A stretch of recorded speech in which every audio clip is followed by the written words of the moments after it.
নিঃস্ব অবস্থায় কি দোয়া করতে পারেন একজন মানুষ, এই দোয়াটা শিখে নেন, ইনশাআল্লাহ আপনার জীবনের সমস্ত সংকট কেটে যাবে ইনশাআল্লাহ।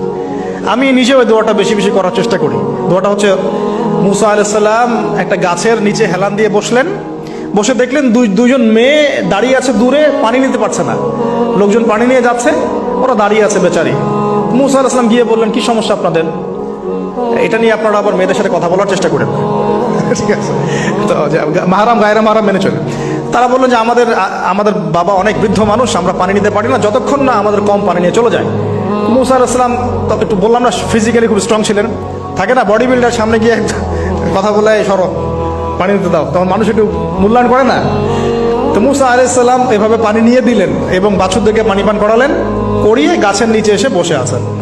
বসে বসে তিনি দোয়া করছেন, এই যে দোয়াটা তিনি দোয়া করছেন, রব্বি, একটা নেক কাজ করলেন, নেক কাজ করলেন না, মানুষের উপকার করলেন, নেক কাজ করে এসে গাছের নিচে বসে দোয়া করছেন, আল্লাহ এখানে তো আমার খাবার পানি বাসস্থান কিছুই নাই, আমি কি করব? রব্বি ইন্নি লিমা আনজালতা ইলাইয়া মিন খায়রিন ফাকির, রব্বি ইন্নি লিমা আনজালতা ইলাইয়া মিন খায়রিন ফাকির। আবার বলেন, রব্বি ইন্নি লিমা আনজালতা ইলাইয়া মিন খায়রিন ফাকির। অর্থ হচ্ছে, হে আল্লাহ, তুমি তোমার পক্ষ থেকে আমার উপরে যে নিয়ামতগুলো দিবে, আমি এর জন্য ফকির হয়ে বসে আছি। আল্লাহ অর্থ বুঝে পড়বেন ভাই, নামাজ রোজা হজ জাকাত যাই করেন আল্লাহর ওয়াস্তে অর্থ বুঝে পড়বেন। অর্থ বুঝে পড়লে আপনার ইবাদতের স্বাদ পাবেন, তৃপ্তি পাবেন, আল্লাহর সাথে কানেকশন হবে, আল্লাহর নূর পাবেন, মাআরিফত পাবেন, সত্য স্বপ্নও দেখবেন তখন ইনশাআল্লাহ। তখন শুয়ে শুয়ে সত্য স্বপ্ন দেখবেন ইনশাআল্লাহ। আল্লাহ পাক তৌফিক দান করবেন। এবার আল্লাহ পাকের সাহায্য নেমে আসলো, ওই দুই মেয়ের মধ্যে একজন হেঁটে হেঁটে চলে আসে। এবার এই মেয়ের হাঁটা সম্পর্কেও কোরআন কথা বলেছে, সুবহানাল্লাহ। এই মেয়ে কিভাবে হেঁটে এসেছে, এই হাঁটার বর্ণনাও কোরআন দিয়েছে।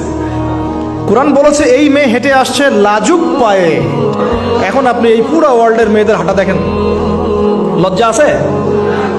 তাহলে মেয়েদের সাথে লজ্জার একটা গভীর সম্পর্ক আছে। এই মেয়ের প্রশংসা আল্লাহ পাক কোরআনে করলেন, লাজুক পায়ে লাজুক ভঙ্গিতে অবনত নয়নে সে হেঁটে আসলো। এখন আপনি কেলে যান, গো টু খেল, আপনাদের টুইন টাওয়ারে যান, দেখেন সবার হাঁটার চলা দেখেন।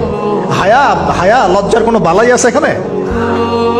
আমি গত লেকচারে বলেছিলাম যে আদম আলাইহিস সালাম এবং হাওয়া আলাইহিস সালাম, ইবলিস তাদের সাথে প্রথম যে আচরণ করেছে ওই ফল খাওয়ানোর পরে, সেটা কি?